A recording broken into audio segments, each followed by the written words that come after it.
Hello friends, நம்ம இன்றைக்கி எதை பற்றி பார்க்க போகிறோம், இலக்கிய பரப்புரை சொல்ல என்ன இன்ட்ரெஸ்டிங்கான சுவாரஸ்யமான விஷயம் நடக்க போதாங்க பார்க்க போகிறோம். வாங்க வீடியோக்குள்ளே போயிடலாம். ஒரு வழியாக பார்த்தீங்கன்னா அந்த பெருச்சாளிக்கு வந்து ஒரு முடிவு கட்டாச்சுங்க. நம்மளுடைய கௌதம் சார் ஒரு முடிவு எடுத்து டிவோர்ஸ் பத்திரத்தில் வந்து அந்த அஞ்சலியை வந்து கையெழுத்து போட சொல்கிறாங்க.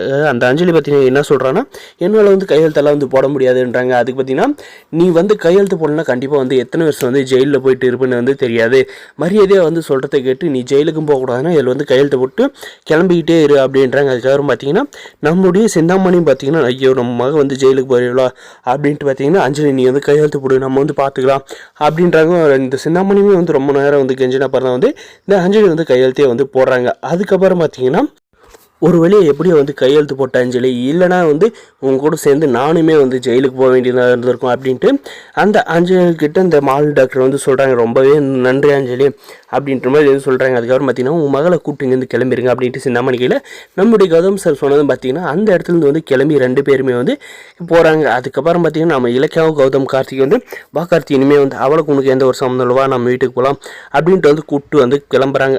அப்போ பார்த்தீங்கன்னா நம்மளுடைய இலக்கியா பார்த்தீங்கன்னா அவங்க மாமாவுக்கு வந்து கால் பண்ணுறாருங்க. அதுக்கு முன்னாடி பார்த்தீங்கன்னா நம்ம லட்சுமி வந்து வீட்டு வேலையெல்லாம் வந்து பார்த்துட்டு இருக்கிறாங்க. நீ எதுக்கு இந்த வேலையெல்லாம் பார்த்துட்டு இருக்க, உனக்கு தான் வந்து உடம்பு சரியில்லை அப்படின்ற மாதிரி சொன்னதுக்கு அண்ணி வந்து எங்கேயோ வெளியே போயிட்டு இருக்காங்க, காலையிலே வந்து போன் வந்துச்சு அப்படின்றது அவளை சும்மா போன் வந்து அங்கங்கே கிளம்பி போயிடுறத வேலையை வச்சுட்டு இருக்கா, அவளுக்கு கொஞ்சம் கூட வந்து கட்டோடுப்பே இல்லை அப்படின்ற மாதிரி வந்து சொல்கிறாங்க. அதுக்கப்புறம் பார்த்தீங்கன்னா நம்முடைய இலக்கியா வந்து மாசிலாமணிக்கு வந்து கால் பண்ணுறாங்க, மாமா எப்படி இருக்கீங்க அப்படின்ற மாதிரி வந்து கேட்குறாங்க. அதுக்கப்புறம் அம்மா எப்படி இருக்கீங்கன்னு கேட்டு அதுக்கப்புறம் பார்த்தீங்கன்னா மாமா உங்களுக்கு ஒரு அதிர்ச்சியான விஷயம் சொல்கிறேன், அதை வந்து கேட்டு நீங்கள் வந்து பேனிக்க பயப்படாதீங்க அப்படின்ற மாதிரி வந்து சொல்கிறாங்க. என்னம்மா என்ன சொல்கிற அப்படின்ற மாதிரி கேட்டதுக்கு பார்த்தீங்கன்னா நம்ம இலக்கிய வந்து என்ன சொல்கிறாங்கன்னா, இந்த அஞ்சலி இத்தனை நாள் வந்து நம்மளை வந்து ஏமாற்றிட்டு இருந்திருக்கமாமா, அவள் வயிற்றில் வந்து ரெட்டை குழந்தைகள்லாம் ஒத்த குழந்தையும் இல்லை, கர்ப்பமாக இருக்கிற மாதிரி வந்து நடித்து எல்லாருமே வந்து ஏமாற்றியிருக்கா அப்படின்ற மாதிரி வந்து சொல்கிறாங்க. இதெல்லாம் வந்து நாங்கள் வந்து ஹாஸ்பிட்டலே வந்து பேசணும், இதுக்கு வந்து உடனடியாக வந்து சிந்தாமணி அத்தியும் வந்து இருந்திருக்காங்க அப்படின்றத வந்து கேட்டு பயங்கரமாக வந்து கோவப்படுறாருங்க. அதுக்கப்புறம் பார்த்தீங்கன்னா அஞ்சலியை வந்து கார்த்தி வந்து டிவோர்ஸ் பேப்பரத்தில் வந்து கையெழுத்து போட வச்சுட்டாங்க. இனிமேல் வந்து அஞ்சலிக்கும் எங்கள் வீட்டுக்கு வந்து எந்த ஒரு சம்மந்தம் இல்லை, அவங்க ரெண்டு பேரும் வந்து வீட்டுக்கு தான் வந்துட்டு இருக்காங்க.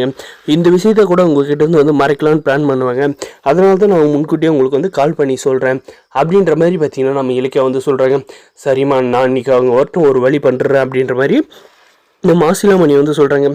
நான் உடனே நம்மளோட லட்சுமி பார்த்திங்கன்னா என்ன சொல்கிற இலக்கியா, நீ சொல்கிறதெல்லாம் உண்மை அப்படின்ற வரைக்கும் எடுத்து பார்த்திங்கன்னா எல்லாமே வந்து உண்மைதாம்மா, நாங்கள் வந்து உனக்கு வந்து பொறுமையாக வந்து சொல்கிறோம் ஒரு நாளைக்கு அப்படின்ற மாதிரி சொல்லிவிட்டு காலை கட் பண்ணுறாங்க. அதுக்கப்புறம் பார்த்திங்கன்னா இந்த சிந்தாமணியும் இந்த அஞ்சலி வந்து வீட்டுக்கு வந்து வரப்போகிறாங்க. வரப்போ பார்த்திங்கன்னா நம்மளுடைய மாசிலாமணி எந்த மாதிரி பிரச்சனையை வந்து பண்ண போகிறாரு அப்படின்றதாங்க வரப்போகிற எபிசோட் வந்து இன்ட்ரெஸ்டிங்காக வந்து காட்ட போகிறாங்க. இந்த வீடியோ பிடிச்சிருந்து லைக் பண்ணுங்கள், மறக்காத நம்ம சேனல் வந்து சப்ஸ்கிரைப் பண்ணி பெல் ஐக்கனுக்கு